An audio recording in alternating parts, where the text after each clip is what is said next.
Boa tarde a todos. Meu nome é Tiago, eu sou médico nefrologista, vou ministrar o curso de nefrologia esse ano para vocês.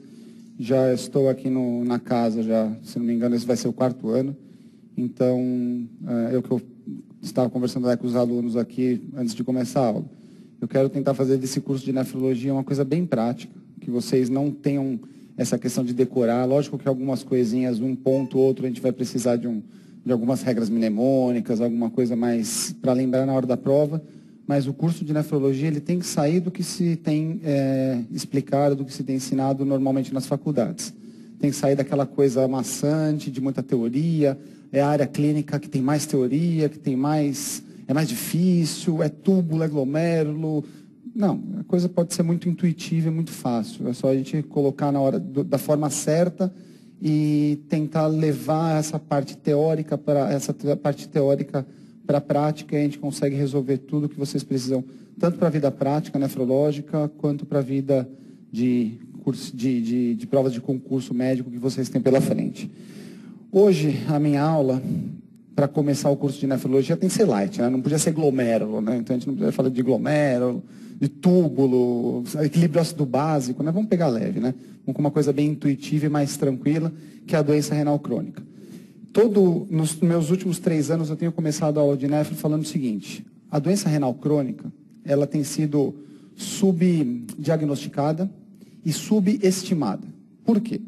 Quando eu passo visita nos hospitais, quando a gente vai ver um paciente internado, quando a gente vai discutir com residente, e mesmo no meu consultório a gente recebe assim, encaminhamento. Paciente hipertenso, diabético, dislipidêmico, tabagista, torcedor do Corinthians, unha encravado, e o último item é a doença renal crônica. Como se a doença renal crônica fosse tranquilo.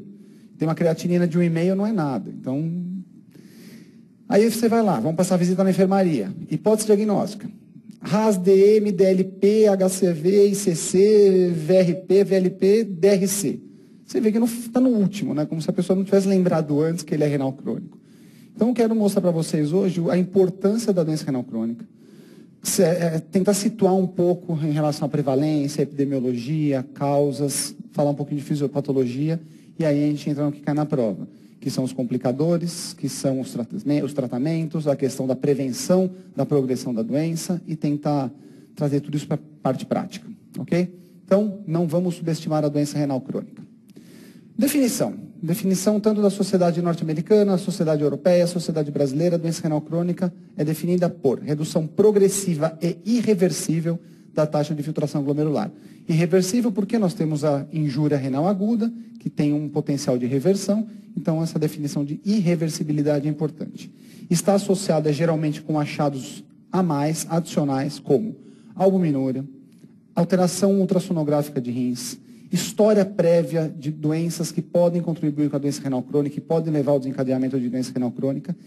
E a definição padrão é: o paciente tem uma taxa de filtração glomerular menor que 60 ml por minuto por 1,73 metros quadrados.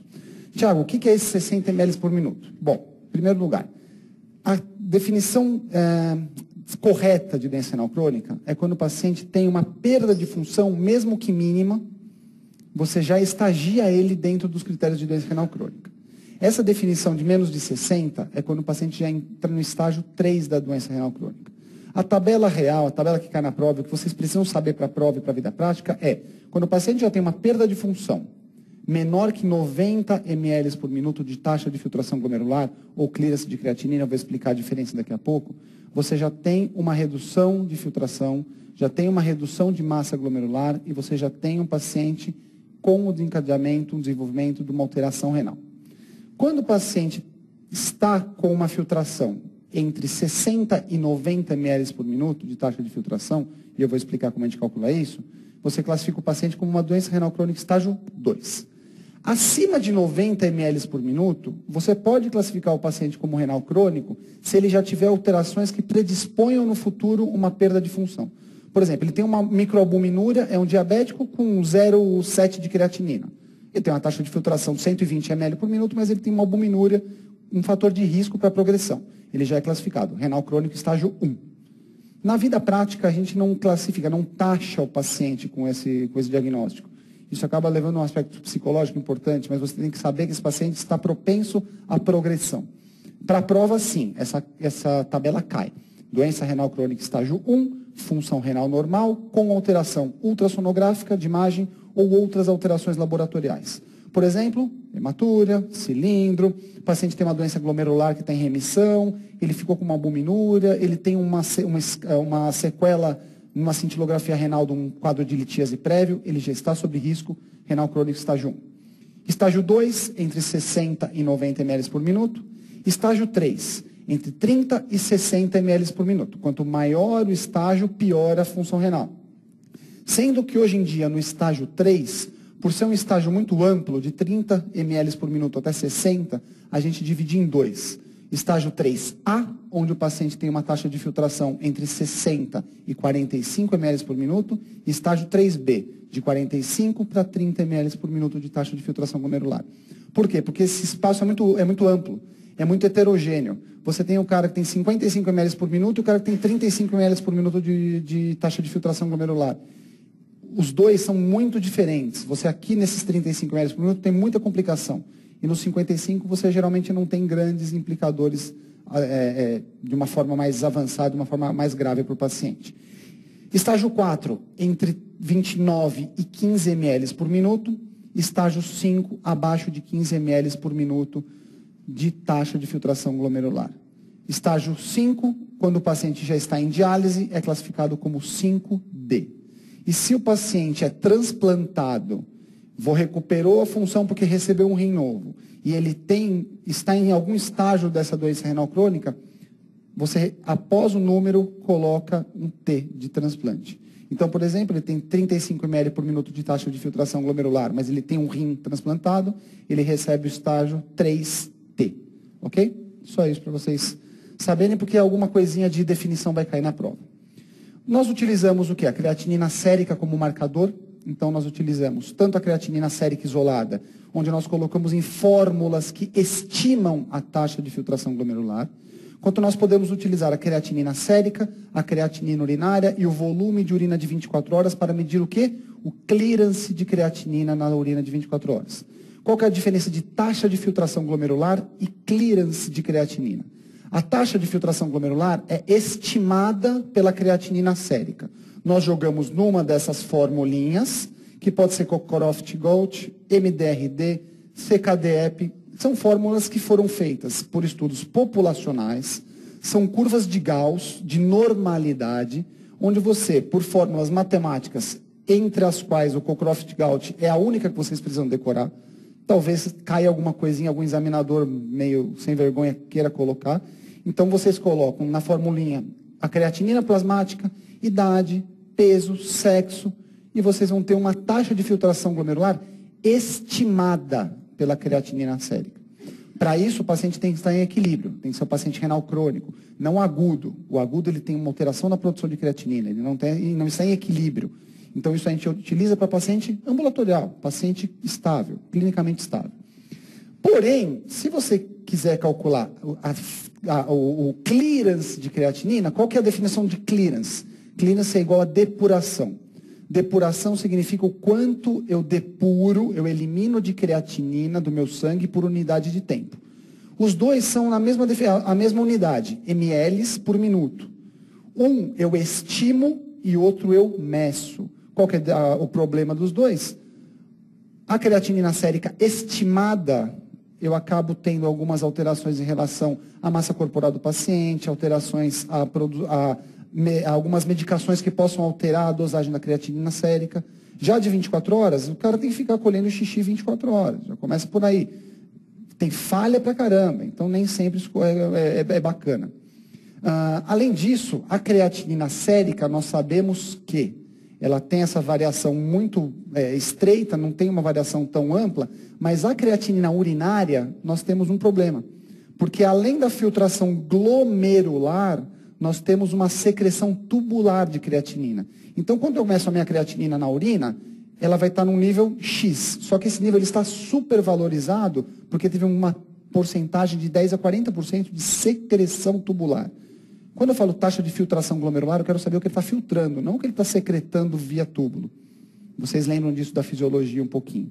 Então, na verdade, quando eu meço o clearance de creatina de 24 horas na urina, eu também tenho essa falha que eu tenho que ajustar.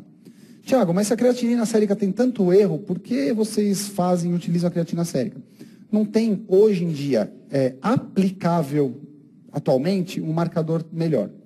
É barato, todo lugar do mundo faz, qualquer posto de saúde tem uma creatinina que sai em 1 ou 2 horas, e você consegue homogeneizar a nomenclatura. A ureia nem se fala, é um metabólito que tem muita variação, com massa muscular, com dieta, com grau de hidratação, você não utiliza. E lembrar que a nossa creatinina é hoje ainda o melhor marcador para avaliar função e para avaliar progressão da doença, quando você soma com a informação da albuminúria. Quando eu falo em creatinina, eu avalio função. Quando eu somo com a perda de proteína urinária, proteinúria ou albuminúria, na verdade, quando eu falo proteinúria, eu estou englobando a albuminúria, que na maioria das vezes é a proteína mais presente na urina, eu vou falar em estágio da doença, grau da disfunção e perspectiva de progressão. Quanto maior a microalbuminúria, quanto maior a proteinúria desse meu paciente, pior o prognóstico em relação à progressão da disfunção renal. E ambas estão associadas a eventos cardiovasculares. Sempre tem uma perguntinha disso. A albuminúria é um fator isolado para aumento de risco cardiovascular? Sim, é. Então eu vou mostrar isso mais para frente. Alguns dados da normalidade, só para vocês lembrarem, a taxa de albumina normal na urina é de 20 a 30 miligramas por dia. A microalbuminúria de 30 a 300 é a classificação de microalbuminúria, miligramas por dia, ou aquela unidade que nós chamamos de miligramas por grama de creatinina. Isso está sendo substituído pela urina de 24 horas. Dificilmente a gente solicita coleta de urina de 24 horas, porque tem se mostrado uma excelente correlação em amostra isolada de albumina sobre creatinina urinária. A proporção é 1 para 1. Se eu tenho 300 miligramas de albumina na urina de 24 horas, se eu faço a relação em amostra isolada, vai dar 300 miligramas por grama de creatinina. Então, hoje em dia, na prova e na vida prática, não tem essa diferenciação. Outra coisa que não tem diferenciação é aquela do clearance. O que eu uso, Tiago, para a prova, para a vida prática? Eu uso o clearance medido ou eu uso a fórmula de Cockcroft, MDRD? Usa a fórmula, tá bom? Aquela definição das sociedades norte-americanas e europeias de doença renal crônica é por taxa de filtração glomerular estimada, não precisa medir urina de 24 horas, ok? Definição de proteinúria não nefrótica, eu vou falar mais disso na aula de glomérulo, que não é hoje. Menos de 3,5 gramas por dia de proteinúria e proteinúria nefrótica, mais de 3,5 gramas por dia em adultos e em crianças. Tem uma fórmula que tem um valor que a gente ajusta pela superfície corpórea. Como eu mostrei para vocês, a única fórmula que vocês vão ter que saber é a do clearance de creatinina, da taxa de filtração, que foi derivada do clearance de creatinina, que é a fórmula do Cockcroft, que você vai fazer 140 menos a idade, vezes o peso sobre creatinina plasmática, vezes 72. Como mulher tem uma superfície corpórea menor, você ajusta por uma variável de 0,85 para mulheres, e você vai entender, você vai ter o dado adequado para você classificar o paciente nos estágios da doença renal crônica. Para quem gosta de história, esse daqui foi o primeiro artigo que o Cockcroft e o Gaut definiram a formulinha deles com base em estudos populacionais de normalidade, curva de Gauss mostrando exatamente que você colocando naquela fórmula, você vai chegar no valor adequado comparando com aquela dosagem de 24 horas. Só uma curiosidade para vocês. Mas, Tiago, tem coisa melhor? Tem coisa muito melhor. Hoje em dia tem biomarcadores mais modernos, biomarcadores mais estáveis em nível sérico e urinário e que aumentam precocemente quando a gente compara com a creatinina. Esses biomarcadores, como o NGAL, a interleucina 18, L18, a cistatina C, já estão sendo utilizados em alguns centros, não no Brasil, e em alguns centros brasileiros, como estudo na fase experimental, para você tentar achar um valor mais correlato em relação à variação muscular, em relação ao uso de medicamentos, em relação a várias variáveis, diversas variáveis que possam alterar a creatinina sérica. O que nós temos usado bastante para pesquisa, e nos Estados Unidos já tem sido usado em laboratório mesmo na vida prática, é a cistatina C plasmática, que é produzida constantemente por todas as células nucleadas. E ela tem o mesmo grau de filtração glomerular que a creatinina, só que ela não tem secreção tubular.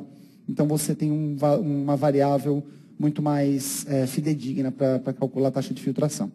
Aí vocês perguntam, é o padrão ouro, né, que é o clearance de inulina? A gente não utiliza isso, né? Então, vocês lembram, né, devem ter visto na nefrologia na faculdade, no colégio, na faculdade, colégio, na faculdade, que o clearance de inulina é o melhor, é o gold standard. É o gold standard, porque ele tem filtração glomerular de 100% e 0% de secreção tubular. Mas a gente não utiliza, você tem que internar o paciente, tem que fazer infusão contínua de inulina, é um agente externo, você tem que cateterizar o paciente para poder fazer a coleta da urina adequada. Isso é utilizado em experimentos. Muito bom, definição de doença renal crônica é essa: creatinina, taxa de filtração, formulinhas, estágios 1 a 5. E como que eu vou identificar esses grupos de risco?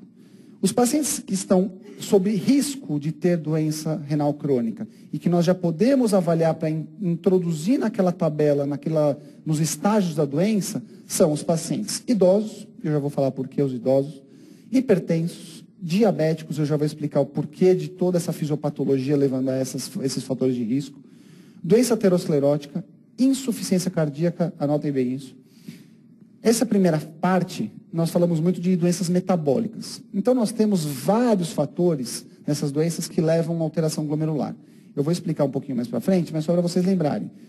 Todas as doenças que levam a alteração vascular, tanto por produtos avançados de glicação de proteínas, que é o diabetes, tanto por estresse oxidativo, que são algumas doenças e algumas drogas, tanto por alteração mecânica de hipertensão, então shear stress, alteração endotelial da hipertensão, tanto por doença aterosclerótica, tudo isso leva a alteração de microvasculatura.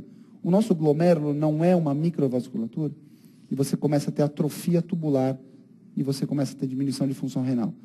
Eu já vou mostrar a fisiopatologia disso. A insuficiência cardíaca é importante por um mecanismo hemodinâmico, que eu vou também mostrar mais para frente bem detalhado. Doenças urológicas, não subestimem o paciente que tem litíase. Doutor, eu tive 6 litotripsias, tenho 15 cálculos, expeli 22. Eu só vou no urologista para bater pedra, lá que o paciente fala bater pedra, né?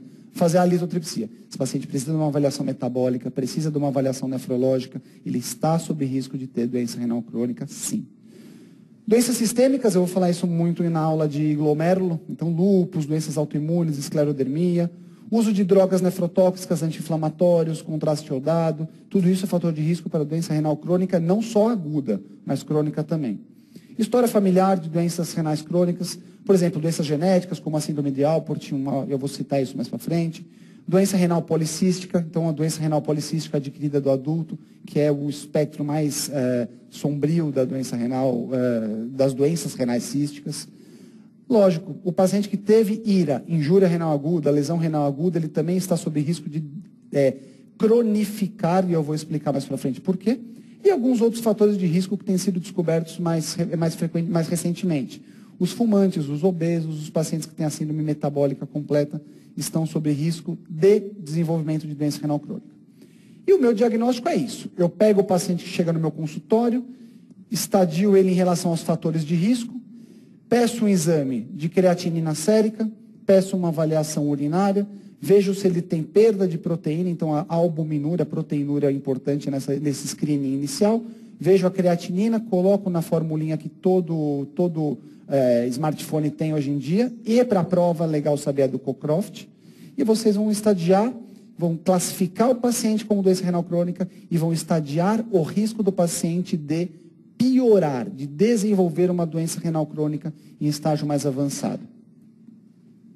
Só para vocês terem uma ideia da prevalência, esse é um dado norte-americano, um dos maiores bancos de dados norte-americanos, a prevalência de doença renal crônica por estágios.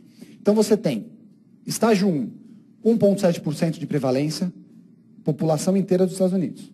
Estágio 2, 3,2%, aqui em milhões, para vocês terem uma ideia. Estágio 3, 7,7%, quase 8% de prevalência de pacientes com doença renal crônica. Estágio 3 nos Estados Unidos. E aqui no Brasil, o dado é muito parecido.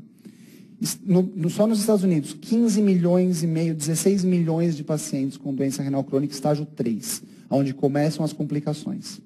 Estágio 4, 0,35%, estágio 5, que é o paciente em estágio avançado ou dialítico, né, ou em terapia renal substitutiva, 0,25%.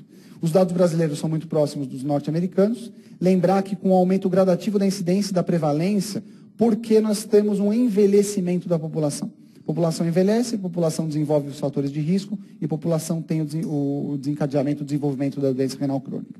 E lembrar, que eu não vou nem entrar nesse detalhe agora, porque não é o objetivo da nossa aula, mas os custos.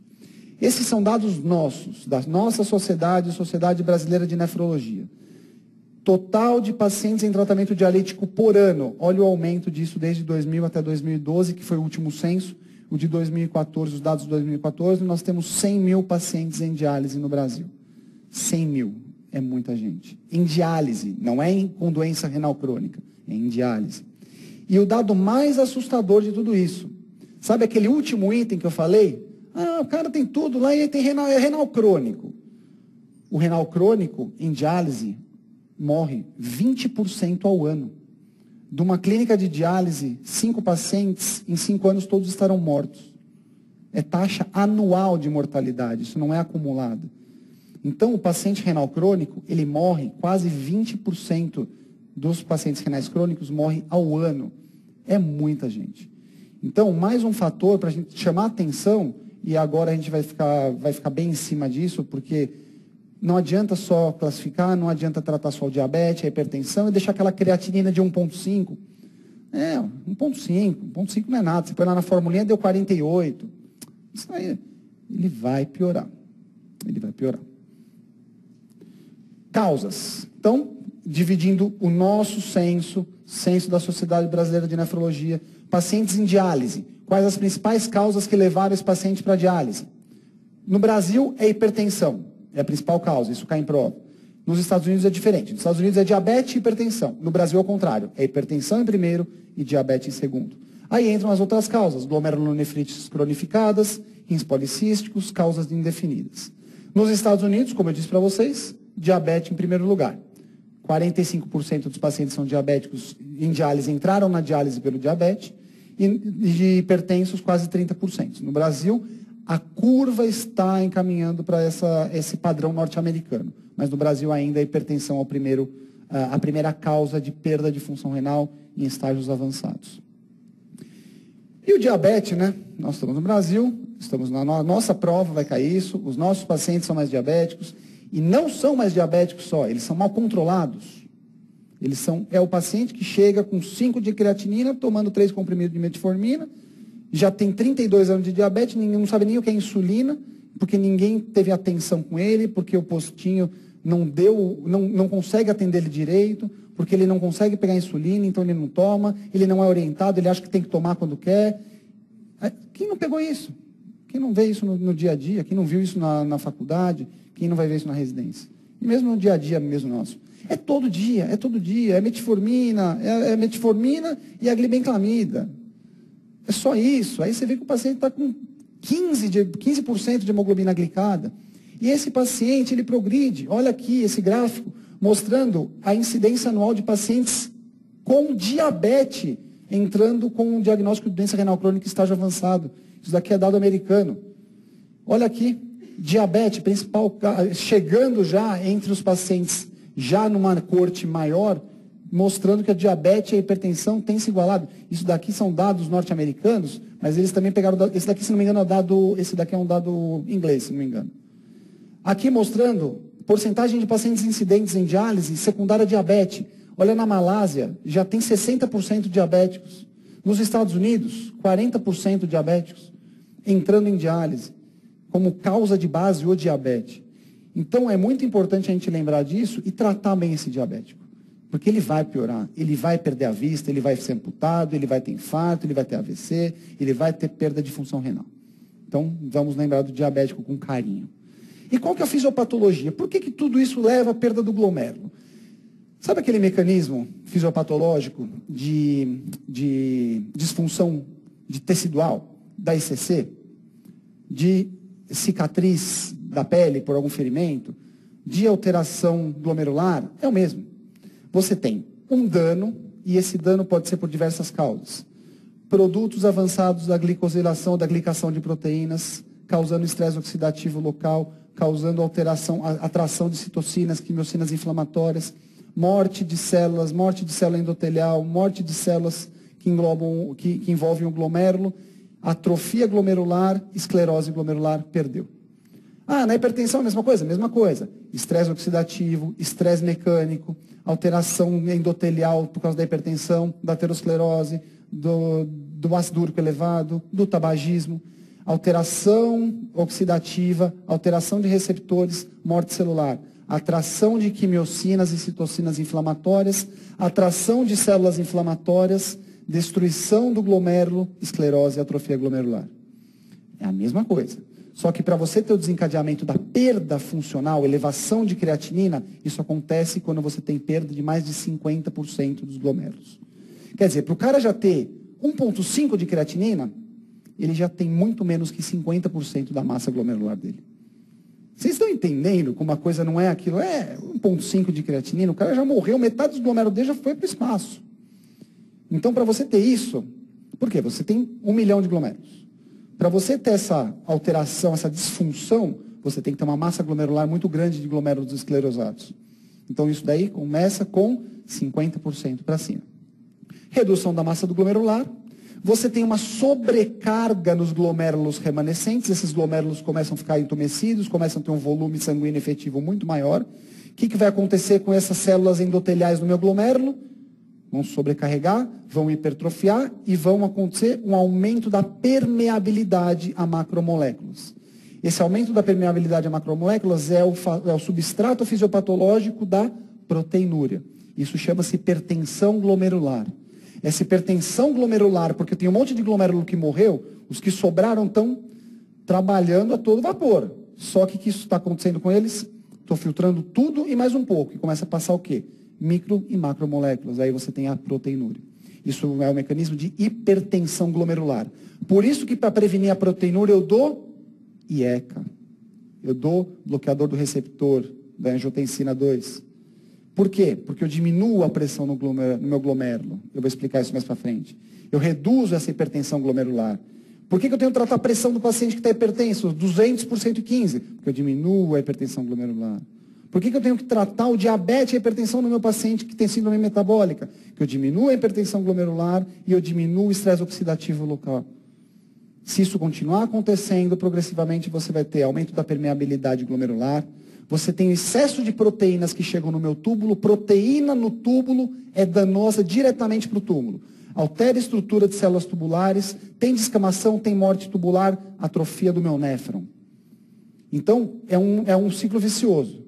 E se você progredir, você vai começar a ter atrofia intersticial ao redor e você tem a sequela. Você tem aquela cicatriz local que aí começa a desencadear aumento de hipertensão glomerular nos outros glomérulos, esses hipertrofiam, morrem, vai para o outro. E isso vai acontecendo globalmente e você tem a perda de função renal. Por isso que você tem no ultrassom do doente renal crônico, tipicamente o rim diminuído. Você tem perda de diferenciação córtico-medular. Por quê? Porque a região cortical, onde tem os glomérulos, ela começa a ficar atrofiada. Então você tem uma redução desse afilamento da cortical renal. Então isso daqui é bem interessante. Aqui é a forma bonita de mostrar aquilo. Aquele está mais didático, esse está mais bonito. É aquilo lá. Inflamação. Qual inflamação? Qualquer fator de risco que eu falei. Atração de citocinas, adesão de células inflamatórias, atração de macromoléculas. Proliferação. Atrai molécula. Está inflamado, atrai molécula. Só que essas moléculas vão liberar um monte de fator inflamatório. Substituição celular, fibrose. O mecanismo proposto para a perda de néfrons é independente da causa, é o mesmo. Aí pedra no... E litíase? Litíase, mesma coisa. Você tem uma litíase, você tem acometimento dos cálculos numa região, essa litíase vai atrair células inflamatórias, vai atrair moléculas de adesão, células, quimiocinas, citocinas inflamatórias, proliferação celular local, atrofia e morte de células. Mesma coisa. Hipertensão, diabetes, doença renal policística, mesma coisa, o mecanismo é outro. Mas a questão de atração de citocinas e quimiocinas e moléculas inflamatórias é o mesmo. E você tem a esclerose glomerular. Inflamação, proliferação e fibrose. Isso é aula de fisiologia do segundo ano. Aí você tem, para finalizar, perda de 50% da massa de glomérulos, alterações hemodinâmicas glomerulares, que eu já expliquei. Com essa alteração hemodinâmica, o que os meus glomérulos entendem? Eu estou sobrecarregado. mas eu preciso filtrar mais, porque eu tenho um glomérulo que não está filtrando. Ativa o sistema renina-angiotensina-aldosterona, porque eu preciso de pressão, preciso filtrar mais. É um mecanismo adaptativo burro. No começo ele dá certo, mas se isso persistir, você começa a ter proteinúria e perda de função renal. Por quê? Muito pouco glomérulo. Opa, os outros têm que ser bombado, né? Vamos falar o português lá. Tem que dar aquela bombada nos meus glomérulos que estão filtrando. Aumenta o sistema renina-angiotensina-aldosterona para aumentar minha retenção de sódio, minha retenção hídrica, para chegar mais sangue no meu glomérulo. Hipertensão glomerular. Aí você dá um enalapril, um losartana, você diminui a ativação do sistema renina-angiotensina-aldosterona, diminui a hipertensão glomerular. Por isso que ele é o pilar do tratamento da proteinúria na doença renal crônica. E aí você vai ter, lógico, os fatores inflamatórios e tudo que eu falei, né? Atrofia tubular, esclerose mesangial e glomerular, alterações intersticiais, alterações vasculares e, o final, a glomeruloesclerose e a fibrose glomerular e intersticial. Bom, fisiopatologia acho que já foi bastante, né? Agora vamos falar um pouquinho dos fatores que eu posso interferir para modificar a progressão e para tentar alterar a evolução natural da doença desse paciente. Fatores genéticos não tem como, são fatores não modificáveis. O cara tem uma doença renal policística, característica totalmente genética, tem uma doença de Alport, eu não consigo lidar com isso.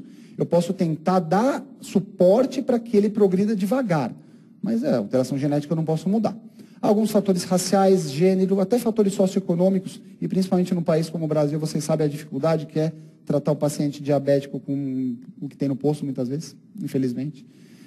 Idade, isso daqui é muito importante. Hoje em dia sabe-se que a partir dos 45, 50 anos, o paciente perde. Todos nós, eu, você, todos os pacientes perdem 1% de função renal, 1% de taxa de filtração glomerular por ano até o resto da vida. Então, o paciente tem 90 anos, tem 60 ml por minuto. Mas calma, ele já está perdendo isso daqui ao longo dos últimos 30, 40 anos. Então, é uma alteração, entre aspas, normal. Você perder nessa velocidade por conta de um processo de envelhecimento natural do nosso sistema. Mas passou disso, e você tem os fatores de risco para isso, você vai tentar barrar essa progressão ou diminuir a um ponto da perda ser mais fisiológica e menos patológica. Alguns fatores modificáveis, eu vou comentar alguns alvos para isso daqui. O tabagismo, a dislipidemia, a hiperuricemia, o ácido úrico está muito envolvido com progressão de disfunção renal. Controle de hipertensão, diabetes, proteinúria, eu vou falar tudo isso daqui a pouco no tratamento. E lembrar que, quanto mais controlada a pressão do paciente, menor a progressão para a doença renal crônica. Então, aqui um gráfico mostrando o paciente bem controlado e o paciente pouco controlado. Isso é progressão. Ele progride muito mais rápido para a perda de função renal do que o paciente que tem uma pressão mais controlada.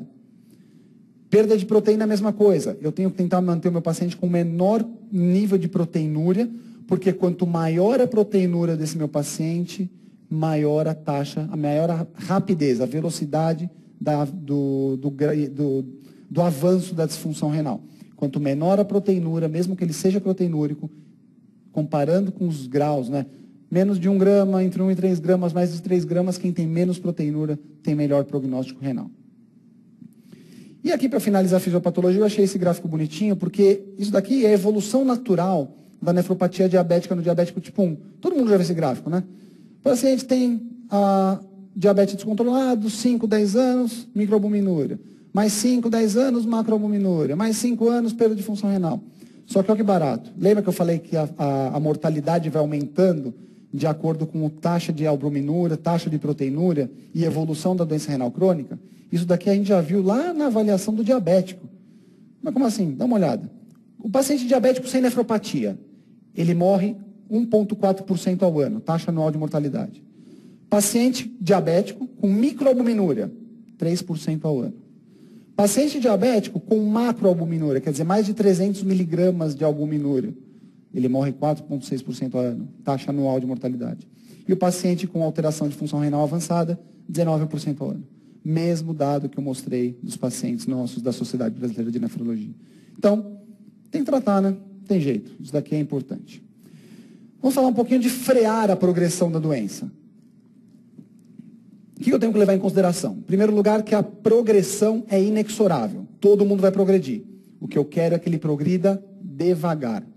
Lembra que eu falei? Perda de 1 ml por minuto por ano é inexorável.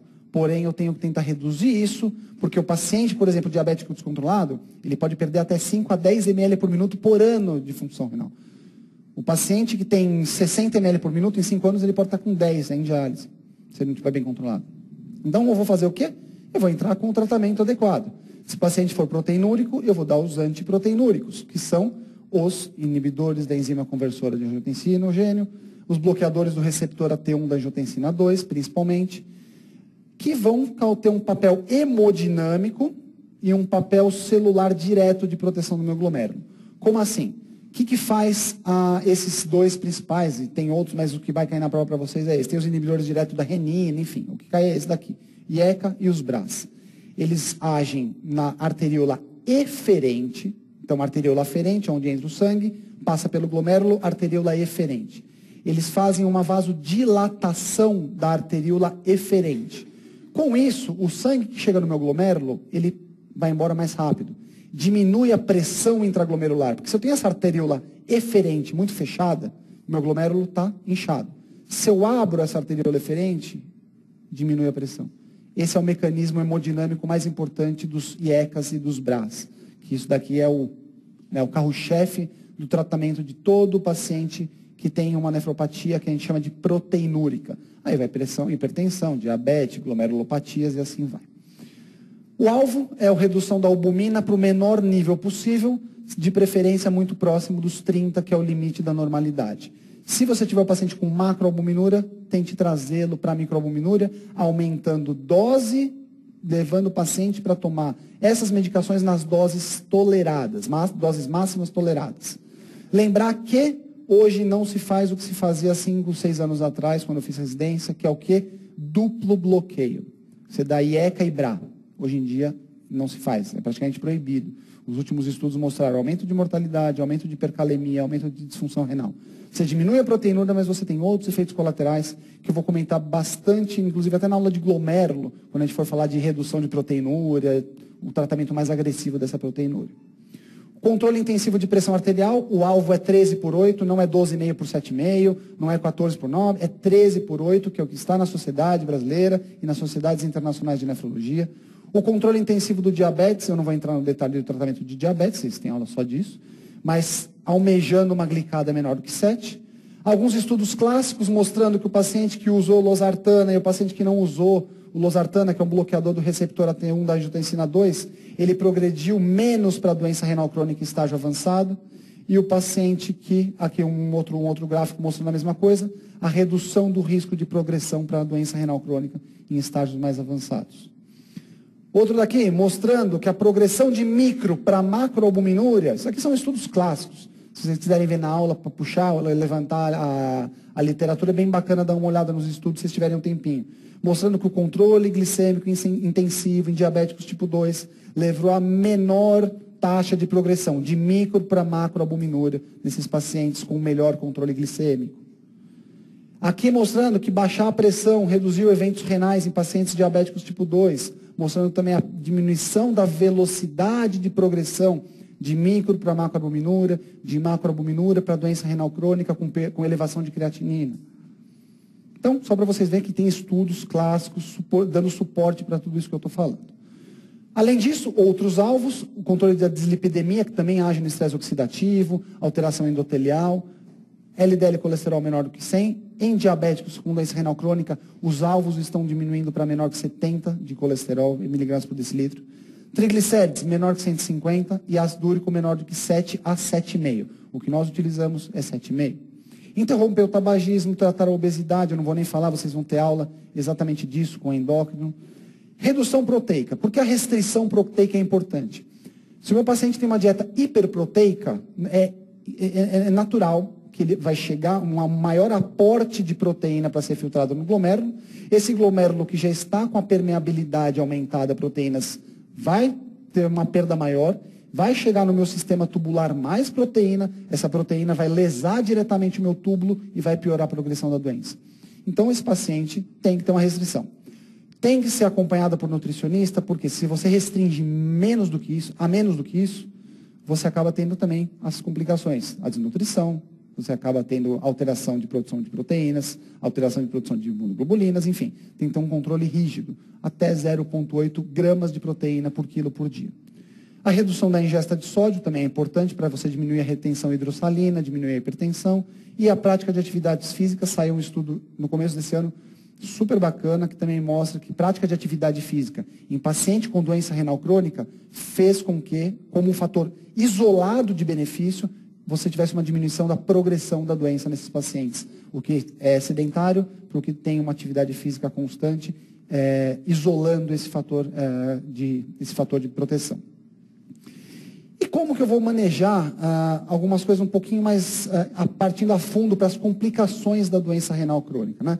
Então, tratar a doença de base, tentar reduzir a progressão da doença, tratar os sintomas e complicações, que é o que nós vamos falar agora, preparar o paciente para a terapia renal substitutiva, que é o tema da próxima aula. Quer dizer, quando que eu tenho que falar para esse paciente, opa, querido, o senhor está perdendo função num ritmo tal que eu preciso conversar com o senhor sobre hemodiálise, diálise peritoneal, transplante renal. Quando que é esse momento? Eu vou falar isso na próxima aula. E lógico, no final das contas, o que eu quero? Dar qualidade de vida e dar mais vida, diminuir mortalidade para o meu paciente. E do que o paciente renal crônico morre? É do coração. Eu tenho que admitir, eu sou um nefrologista, nefrologistas e cardiologistas de vez em quando não se bicam muito, mas eu tenho que admitir que o renal crônico morre pelo coração. Então, temos que proteger esse paciente. E lembrar que o estágio 5, né, que é a diálise, é a ponta do iceberg, né? Você só vai dar atenção para o paciente quando ele tem um catéter, uma fístula, mas olha aqui, esse é o nosso iceberg. Esse daqui é o alvo dos nossos pacientes. É pegar o cara no começo e referenciar para o nefro. É começar um antiproteinúrico. É falar, o senhor está perdendo função. Vamos encaminhar para uma nutricionista, para uma equipe nefrológica para poder ver isso direito. Geralmente a referenciação pela Sociedade Brasileira de Nefrologia deveria ser feita quando o paciente tem menos de 60 ml por minuto, que é o estágio 3. E, ultimamente, tem se feito muito isso a partir de 30, a partir do estágio 4. Isso já é muito avançado na maioria das vezes.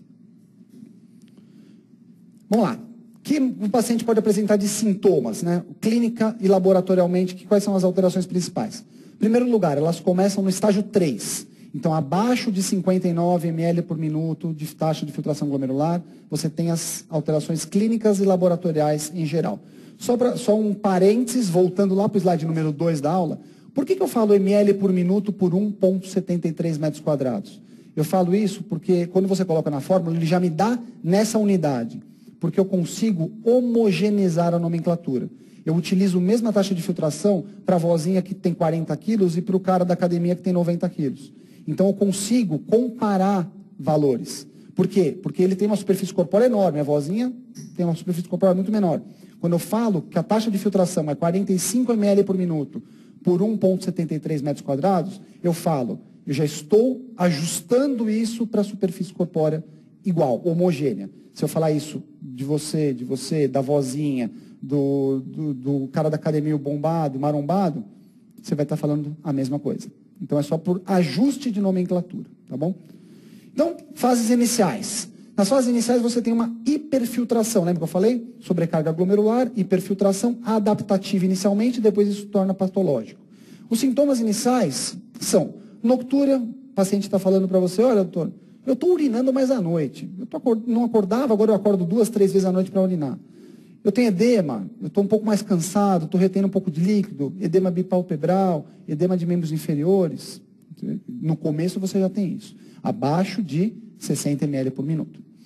Piora de controle pressórico, por quê? Porque por perda de glomérulos, eu tenho uma ativação do sistema renina-angiotensina-aldosterona. Isso faz com que eu aumente a retenção hidrossalina, aumente a vasoconstrição sistêmica e aumente a pressão. Doutor, a minha pressão controlava super bem com essa dose do losartano. Agora eu estou com 19 por 11 e não dá jeito. Será que ele está progredindo? Então, ficar de olho nisso. Náuseas, vômitos, anorexia, emagrecimento, só quando você tem uma disfunção mais avançada, com uma disfunção estágio 4, 5, menos do que isso dificilmente acontece. Pioras do status neurológico e cognitivo, associada a níveis elevados de ureia, que é os famosos sintomas de uremia. Neuropatia, aí não precisa nem falar, você não precisa deixar o seu paciente chegar nesse ponto, né, mas isso pode acontecer. E disfunção erétil por alteração de microvasculatura. Como que eu vou tratar a retenção hidrossalina? Agora a gente vai falar os 4 principais alterações que eu vou ter que tratar no meu paciente renal crônico antes de acabar a aula, mais 10 minutinhos a gente finaliza. A retenção hidrossalina, basicamente, é por quê? Redução de massa glomerular filtrante, diminui a minha filtração, minha eliminação de água livre. Ok. Além disso, tem ativação do sistema renina-angiotensina-aldosterona, aumento de retenção de sódio e água, naturalmente, concomitantemente. Você pode ter uma piora do status cardiológico, o paciente já tem uma disfunção cardíaca, já tem um ICC classe funcional 2, começou a descompensar frequentemente, você vê que o rim dele piorou, ele está retendo mais líquido, está crepitando em base, está com edema, então você vê que isso está acontecendo, tem que ficar de olho na piora da função renal. Os sintomas, então, edema, nasarca, piora do controle pressórico, dispneia, piora da classe funcional da ICC, piora dos sintomas, né, dispneia paroxística noturna, retenção de líquido, urina menos. E como que eu vou tratar isso? Eu vou tratar com diurético. Além da restrição de sódio na dieta, óbvio, eu vou tratar com diurético, não tem jeito. Abaixo de 45 ml por minuto, que é o estágio 3B, eu já começo a ter uma retenção que pode ser um pouco mais exacerbada. O principal diurético de preferência, que é mais potente para esses pacientes com perda de função renal, são os diuréticos de alça. O que nós temos no Brasil aqui mais comum é a furosemida, mas tem outro, tem a bumetamina também. Em estágios mais avançados são os diuréticos utilizados e de escolha. Mas você pode associar diuréticos. Você pode começar com tiazide, com milclortalidona, hidroclorotiazida, pode começar com midapamida, esses 3 nós temos no Brasil. Você, porém, pode associar os diuréticos poupadores de potássio. Esse daqui é interessante, você associar uma espironolactona num paciente que é cardiopata e nefropata. Você tem o fator protetor cardiológico da espironolactona, a questão de diminuir fibrose, de diminuir a progressão da disfunção cardíaca. Então você pode jogar com o diurético que você quiser, com a dose que você quiser, sem passar do ponto. O cara está nasarcado, está inchado, você vai ajustando. 2 semanas ele volta no teu consultório, parece uma uva passa. Né? Opa, passei do ponto.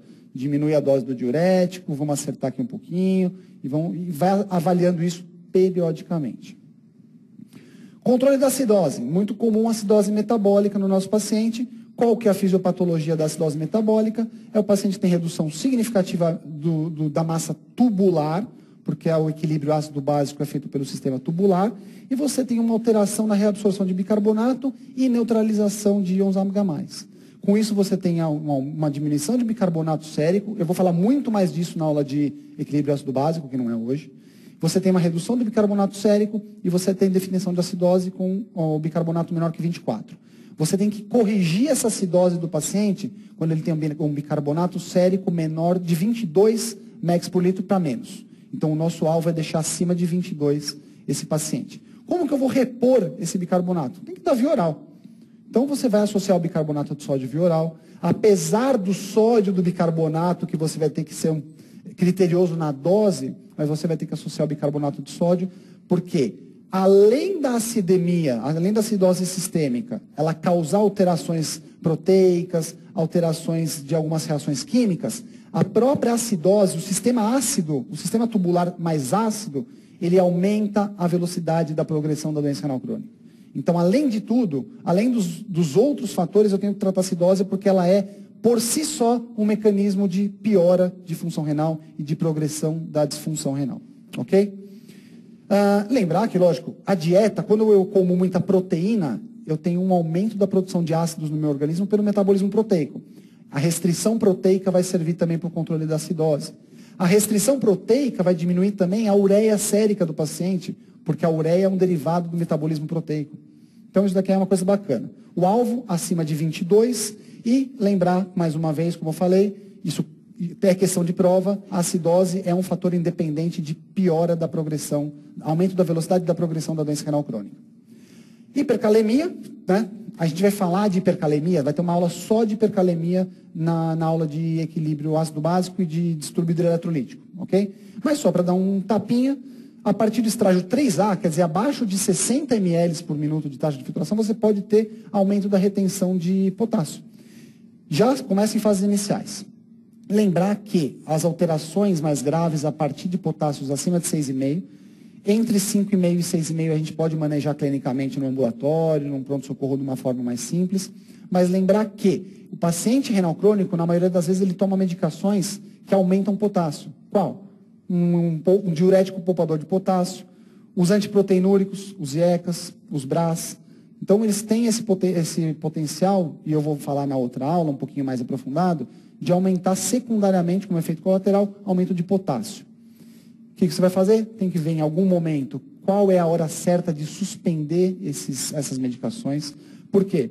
Se eu tenho uma doença, uma disfunção renal muito avançada, tipo 20 ml por minuto, estágio 4, estágio quase chegando no estágio 5, o que pode acontecer? O meu IECA e o meu bloqueador do receptor AT1 da angiotensina 2, eles podem causar um aumento uma hipercalemia muito severa. Eles podem piorar a hemodinâmica glomerular, porque se eu estou aumentando a vasodilatação da minha arteríola eferente, eu estou diminuindo a pressão de filtração intraglomerular. Só que nos estágios muito avançados, isso daqui faz falta. Então você pode ter uma alteração hemodinâmica que você fala, não, eu introduzi o losartana e a creatinina de 2 foi para 3. Você tolera, geralmente, um aumento normal na introdução dos antiproteinúricos de até 10, 20, 30% de aumento de creatinina, sem que você tenha que diminuir dose ou tirar o remédio. Acima disso, clássico, aconteceu isso. Paciente no meu consultório, 1,8 de creatinina, tentei introduzir um losartana, dose baixa, foi para 3. Você diminuiu um pouco mais a dose e ficou 3,1. Ah, não dá. Ele não tolera isso. Esse paciente não tolera que eu diminua a pressão de filtração glomerular dele, porque ele já está no limite.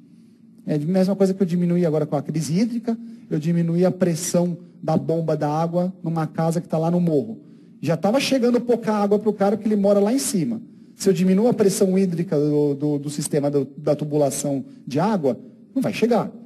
É a mesma coisa o IECA, o BRA. Se eu dou essas medicações para alguém que já está muito no limite, num estágio muito avançado, eu posso diminuir tanto a pressão de filtração intraglomerular que isso seja danoso ao invés de ser protetor.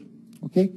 E, lógico, as outras medidas todas para hipercalemia, e eu vou entrar mais em detalhe nisso na outra aula, e aí vai ser uma aula só de distúrbio de potássio. Anemia. Tiago, quais são as principais, eu pergunto, né? Me perguntaram. A principal causa de anemia na doença renal crônica é a deficiência relativa ou absoluta de eritropoetina? Não. Mas sim, não é. Por que não? Eu vou explicar por quê. Abaixo de 60 ml por minuto, começa a ter uma grande chance do paciente ter anemia, e essa anemia vai aumentando a sua prevalência à medida que você diminui a função renal. Muito bem. Os sintomas você vai ter sempre que tiver uma hemoglobina abaixo de 10, 9, tudo depende do status cardiológico do paciente, grande parte das vezes. Porém, quais são os mecanismos dessa anemia, que é o mais importante aqui? Que é o que cai em prova, pergunta certa de prova, tá, que vocês vão ter que saber. Em primeiro lugar, o paciente renal crônico é um paciente inflamado, ele tem um estado inflamatório muito exacerbado. É um paciente que está produzindo um monte de proteínas inflamatórias, de citocinas inflamatórias, por uma alteração de ureia, elevação de paratormônio, alteração de catabolismo proteico. Muito bom. Isso vai aumentar a produção deste glicopeptídeo, epsidina. A epsidina é um potente fator inflamatório que vai agir diretamente bloqueando diversos fatores, diversos estágios da maturação eritrocitária, e vai agir também diminuindo a mobilização dos estoques de ferro corporal do meu paciente. Então, a alteração fisiopatológica principal é a deficiência, é o aumento, da produção de epsidina pelo fígado. O que faz a epsidina? Ela age, a epsidina, ok? Ela age bloqueando maturação de eritroblastos, ela age diminuindo a mobilização de ferro dos meus estoques para a produção de sangue. Ela age diretamente em diversos fatores, tanto na maturação eritroblástica, quanto na mobilização dos estoques de ferro do meu organismo. Então, a epsidina é o carro-chefe. Hoje em dia, toda a prova tem epsidina lá. Isso é o substrato fisiopatológico. A gente dosa a epsidina? Não, só a experimental, ok? Mas, além da epsidina levando todo esse fator inflamatório, eu tenho sim deficiência de eritropoetina, que é um hormônio que estimula a produção e maturação eritroblástica. Eu também tenho, por alteração inflamatória, diminuição da absorção do ferro intestinal. Pela epsidina, eu tenho diminuição da mobilização dos estoques de ferro para virar o ferro efetivamente, que vai fazer parte do eritroblasto. Então, a epsidina causa muito mais alteração de deficiência do ferro total, absoluta ou relativa, do que de eritropoetina. Então, o primeiro fator que vocês têm que corrigir ou procurar como deficiência no paciente renal crônico não é da eritropoetina, é avaliar os estoques de ferro. A principal deficiência que leva à anemia no renal crônico é deficiência de ferro. Como eu disse, absoluta ou relativa. Além disso, outros fatores inflamatórios, como o hiperparatiroidismo, aumenta a epsidina, a liberação de epsidina. Perdas sanguíneas, o paciente urêmico, o paciente com a ureia muito alto, tem aumento de chance de sangramento gastrointestinal, alteração de absorção de vitaminas. Então, você vá atrás de deficiências de vitamina B12, ácido fólico, mas não, pelo amor de Deus, parem de prescrever complexo B e ácido fólico para todo paciente que tem alteração de função renal. Ele não precisa. Você tem que ir atrás da deficiência e, se ele precisar, você repõe. Mas a principal alteração que vocês têm que corrigir é, primeiro, melhorar sistemicamente ele. Dieta, controle pressórico, controle glicêmico, controle de triglicéridos, controle de acidose, controle do paratormônio, para diminuir a produção de epsidina. Aí eu vou atrás de quem? Concomitante, lógico, do ferro. Estoques de ferro. Opa, estão baixos do ferro. Aí sim, não melhorou com tudo isso, opa, vamos prescrever a eritropoetina. Aqui a gente já mostrou. E quais são as metas? A meta no renal crônico é um valor de hemoglobina entre 9 e 12. Isso mudou recentemente. 9 e 12. Você não vai iniciar eritropoetina para o paciente que tiver com 10, 11. Ele não precisa de 13. Ele não pode ter 13. Você aumenta a chance de risco cardiovascular. O paciente renal crônico, principalmente abaixo de 30 ml por minuto, ele não pode sair do consultório com 15, 16 de hemoglobina. Se ele tiver o normal, para homens até 13, para mulheres até 12, é legal. Se ele tiver 9,5, 10, você vai avaliar o tratamento da parte de reposição de ferro, correção dos fatores que envolvem. A recomendação é não iniciar, aqui, nós sugerimos não iniciar terapia de reposição de eritropoetina se você tiver hemoglobina acima de 10. Isso daqui é recomendação do KDIGO e da International Society of Nephrology. Vocês vão começar eritropoetina com níveis de hemoglobina entre 9 e 10 e principalmente abaixo de 10 após a reposição dos estoques de ferro. Ok? E qual que é o meu alvo de estoque de ferro para eu falar, bom, ele está com deficiência de ferro? Para o renal crônico, principalmente do 3B, 4 e 5, você tem que ter uma saturação de ferro acima de 30 e uma saturação de uma ferritina entre 400 e 500. Muito menos do que isso, repõe a ferro que esse paciente vai melhorar a anemia. E esse manejo é válido também para os pacientes em diálise. E para finalizar, o distúrbio do metabolismo mineral ósseo, que é o famoso hiperparatiroidismo. Como vocês podem ver, com a piora da filtração renal, você vai tendo o aumento do paratormônio, que é essa linha em vermelho. E por que eu vou ter um aumento de paratormônio com a progressão da disfunção renal? O grande vilão não é só o fósforo, é o cálcio. E eu vou explicar por que é o cálcio. Quando você tem a doença renal crônica, você tem uma redução de massa glomerular, aumento do fósforo sérico por redução de filtração glomerular, de eliminação de fósforo e também porque eu vou ter uma deficiência na conversão da vitamina D para a vitamina D ativa, que é a 1,25 de hidroxivitamina D. O que essa 1,25 de hidroxivitamina D faz? Ela vai lá no meu sistema tubular e joga fósforo para fora. Diminui aqui, aumentou aqui, eu vou ter um fósforo aumentado no meu sangue, certo? Muito bom. Mas onde entra o cálcio? Bom, como eu tenho uma diminuição da 1-alfa-hidroxilase, que ativa a vitamina D por diminuição de massa glomerular, eu vou ter também uma diminuição da absorção intestinal e tubular de cálcio. A vitamina D, ela absorve cálcio no intestino e no túbulo renal.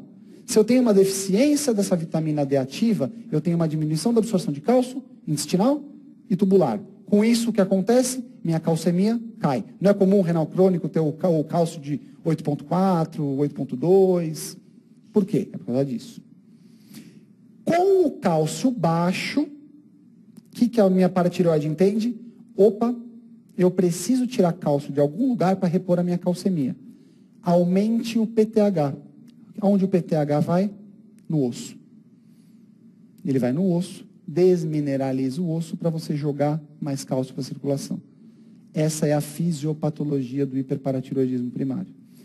O vilão principal não é nem tanto o fósforo. O vilão principal é a redução do cálcio. Por isso que dentre as etapas do tratamento, eu tenho que fazer o quê? Repor vitamina D. Dar vitamina D para o meu paciente. Para ele começar a absorver mais cálcio. Para ele começar a repor de uma forma mais fisiológica esse cálcio que está baixo. E o meu paratormônio não precisar ficar bombando para ele poder ir lá no osso e cavocar o osso e tirar cálcio do osso. Mesmo porque, se eu aumento a retirada de cálcio do meu osso, ele vai corrigir a calcemia? Não. Mas por que, Tiago? Porque eu tenho muito fósforo no sangue. O fósforo quela com o cálcio e eles fazem um sal insolúvel que deposita nos tecidos. Calcificação vascular. Calcificação metastática. Aqui. Calcificação vascular. Calcificação de partes moles, de órgãos. Calcificação de grupamentos musculares. Isso chama-se calcificação metastática. O meu cálcio retirado do osso pelo PTH vai para o sangue e não normaliza a calcemia. Faz sal insolúvel com fósforo e gruda nos tecidos. Aumento do quê? Risco cardiovascular. Calcificação vascular, calcificação de coronária, calcificação de carótida, calcificação de aorta, calcificação de ilíacos, impotência. Então, mais um fator de risco para o bendito do renal crônico que ninguém dá atenção. Aqui eu já falei que são os mecanismos de cada hormônio. E como que eu vou tratar esse paciente? Em primeiro lugar, vamos pela ordem. O que está deficiente que levou ao cálcio baixar? Vitamina D. Então, eu tenho que repor vitamina D. Na forma inativa, que é o colecalciferol, que é a vitamina D3. Cadê aqui? Vitamina D ativa. Então, deixar nível de vitamina D acima de 30. E restringir o fósforo que entra. Porque eu não quero que esse meu paciente tenha quelação com o cálcio. Eu quero que esse aumento de cálcio seja efetivo. Eu vou restringir fósforo na dieta. Eu vou dar quelantes de fósforo, que podem ser à base de cálcio ou não cálcicos. Lembrar que os quelantes cálcicos, eles têm dois benefícios e dois malefícios. Se eu dou um carbonato de cálcio junto com a comida para o carbonato de cálcio quelar o fósforo na dieta, eu também estou absorvendo cálcio. Eu normalizo a calcemia, mas eu também aumento a formação de cristais insolúveis com fósforo. Então, hoje em dia tem se reduzido muito a administração de cálcio para o paciente renal crônico pelo aumentado risco de calcificação vascular. Nós preferimos os quelantes não cálcicos, que aí são, no Brasil nós temos principalmente o cloridato de sevelamer, ou sevelamer, como alguns falam. Você pode entrar com análogos de vitamina D. Esses análogos de vitamina D fazem o efeito da vitamina D, aumentando a absorção de cálcio via intestinal. Você pode entrar em fases avançadas com os famosos, e hoje em dia para a nefrologia muito famosos e muito importantes, os calcimiméticos. O que o calcimimético faz? Ele não é cálcio, mas ele tem uma molécula muito semelhante ao cálcio que sensibiliza a paratireoide. Você toma a medicação, ele fala, opa, meu cálcio está bom. Para de aumentar o PTH para tirar cálcio do osso. E você consegue diminuir a produção de PTH com esses calcimiméticos, que são sensibilizadores do receptor de cálcio da paratireoide. Ok? Acho que não vai cair para vocês, mas é importante que vocês saibam que ele existe. O nome dele no Brasil, o comercial mais comum é o Sinacal 7. Os alvos, mantém o cálcio e o fósforo dentro da normalidade. Cálcio entre 8,6, 8,8 até 9,6, 9,8 e fósforo entre 3,5 e 5,5. Paratormônio, entre 200 e 300 no máximo, mais do que isso, seja agressivo no tratamento. Em pacientes em diálise, o valor altera. O valor pode chegar até um pouco mais alto do que isso por mecanismos compensatórios, que eu não vou entrar em detalhes, isso não vai cair para vocês. E doença cardiovascular eu não vou falar, só lembrando no mecanismo todo de fibrose e de esclerose glomerular, que afeta também o coração quando você tem um aumento do estresse oxidativo. Foi pesadinha, mas eu acho que é bem intuitiva, né? Uma aula que vocês sabem tudo, só faltou refinar um pouco os conceitos que a gente tentou fazer aqui. Próxima aula, terapia renal substitutiva.